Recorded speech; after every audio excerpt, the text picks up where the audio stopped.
Gerald, great game there. To me, it kind of seemed like your offense kept you in the game, but of course your defense showed up when it needed to. They didn't score in the final almost 4 minutes of the game, and your defense won the game. What do you think about that? Yeah, I agree. You're right on. You're right on. You asked the question, what every day we talked, what do I want to see? And you're the one that mentioned it, Robert, about playing with that intensity level and the grittiness and the defensive effort.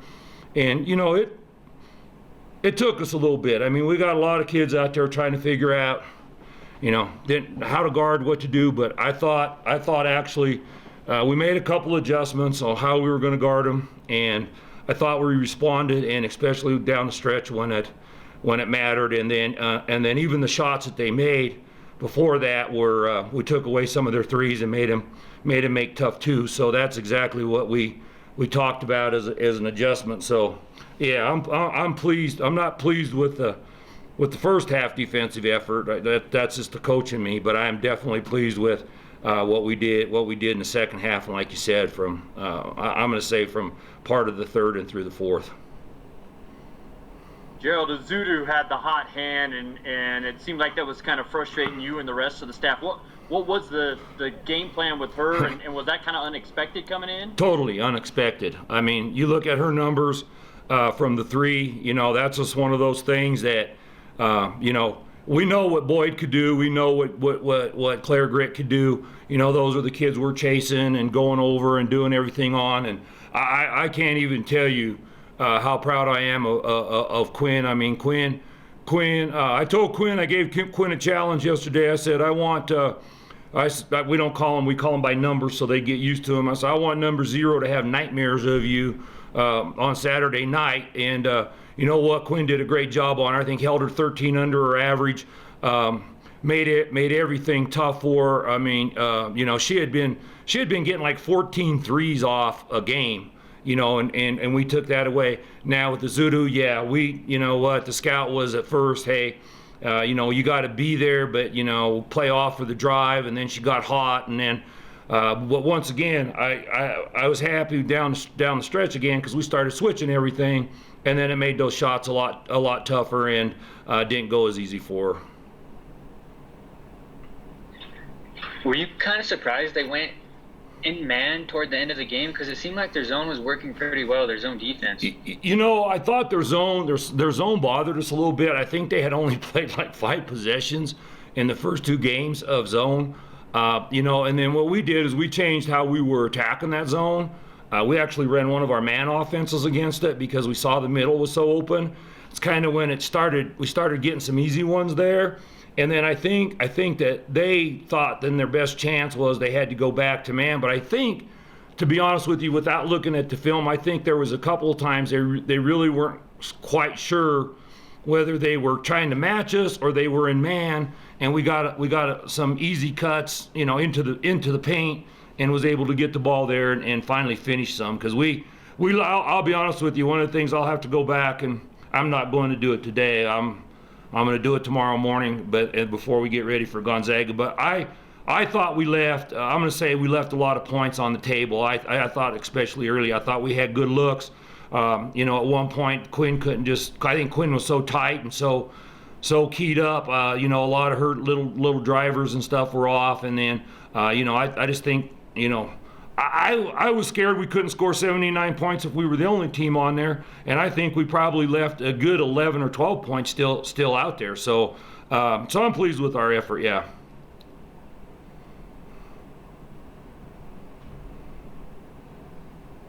Gerald, talk a little bit about down the stretch, what seemed to change defensively that allowed you to keep them scoreless there? Well, we talked about what we were going to do is we were going to switch more. David, you've been around. We're not a switching team. We usually don't do that. We usually know the 2 or 3 people we want to key in on and how we're going to do the rest in a defensive scheme. And then what we did is we talked about I'm going to just call it a wide curl. They were causing us a little bit of problems with that wide curl coming off there and getting back. And all we did is we said, okay, we're going to get up on everybody toes of 3, and we're going to start switching more, be more liberal with your switches. And we did a pretty good job with it, but a couple of times our kids got couple of our kids got lost because we just don't do it. And, you know, going forward, that might be something with our size, lack of size sometimes. You know, maybe that's something I think that we can do a little bit more of. But we got to get a little bit more with a couple kids, a little bit more just fundamentally sound one-on-one defensively, and I think that will open up some other opportunities for us on the defensive end. Simply, Gerald, just what impressed you the most first game of the season? What I'm happy with, and what we talked about, what I talked with Keith about pre-game, talked about with you guys the other day, is I wanted to see our kids come out and play hard. That was number one. Get over this virus. Get your legs back underneath you. Play through being tired. Play hard. You know, because I think over the years, this over my time here of, I don't know how long I've been here, a long time, you know, that's kind of what we've done. You know, we just play hard. It's not always pretty, and doesn't mean you're always going to win. But I thought that everybody that got out on the floor gave us everything that they had and played hard, and I think that finally got them into the groove, like Alba and Tommy and Quinn, those guys, Jay, that have experience, even McKinley at the end. I think they started finding out, hey, I'm tired, but I'm not exhausted, and I can play through some of these things. And you know, I think one of the big things that happened for us too is we started rebounding the ball a little bit better. We ended up with at first Diney was getting almost every rebound in the first half, and you know, we were talking, you guys got to stay in and help her because they're going to start clumping the rebound. And you know, we had Alba get some boards, McKinley get some boards, Tommy got her boards, everybody started rebounding, and so that took a lot of pressure off her and stopped some of the second shot opportunities.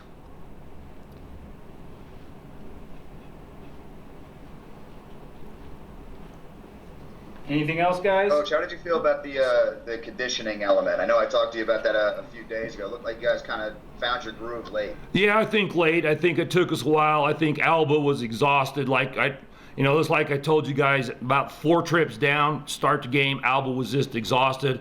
But that's kind of who Alba gets sometimes. She just gets herself so worked up, and you know, her adrenaline and everything's going so high that you just, as an athlete, it just drains from you quick, and then you got to get that back.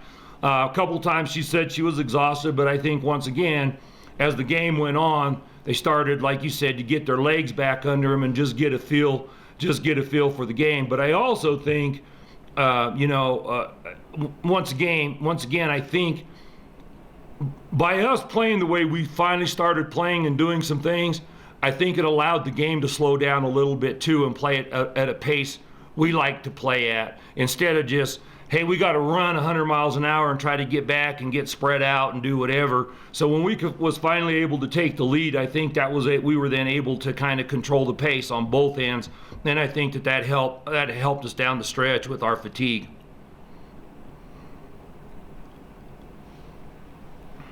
You had a very balanced scoring attack today. How happy are you with that? I know you said you were critical of some elements and you felt like you left 12 points on the board, but I mean, 4 of your 5 starters in double figures. Oh, yeah. I'm super pleased with Diney. I mean, to step up and get a double-double in her first opportunity as a Cowgirl's huge. I know McKinley made some big baskets when we needed them, you know, in that second half. And I know she was tight, and I know she was kind of pressing. I think for probably a little over half of the game, I think our returners were pressing. I think that they were thinking they had to do a little bit more, create more than what they needed to. But yeah, I really like the way, I'm being honest with you guys, I didn't think we could score 79 points. You know, I thought it was going to be, I thought if we could hold them into the 60s, I thought it was going to be a 60-something to 60-something, or maybe a 60-something to 50-something. So I'm really happy with our offense. Who I'm really happy with, and everybody's going to say, really, I'm really happy that Tommy was able to get 8 points. I mean, you look at Tommy's line, and I mean, she was 4 for 4, and that's a big step for her. because a bunch of times last year she wouldn't shoot them layups. She's looking someplace to throw the ball to, and that's one of the things that we talked about her this year. You know, that's something that she has to change. She has to prove that she can finish at the basket, because just like last year, scouts go on, nobody's going to guard her. They'll fan out and take away your shooters. So by her making those four drives and being able to finish, and I mean, once again, I mean, you look across and you just go, wow. You know, Tommy has 8 points and 9 rebounds and 4 assists. I mean, wow. Well, that's a great effort. And like you said, I'm really pleased with the way we scored. Now we just got to find a way to score against Gonzaga on Tuesday. So.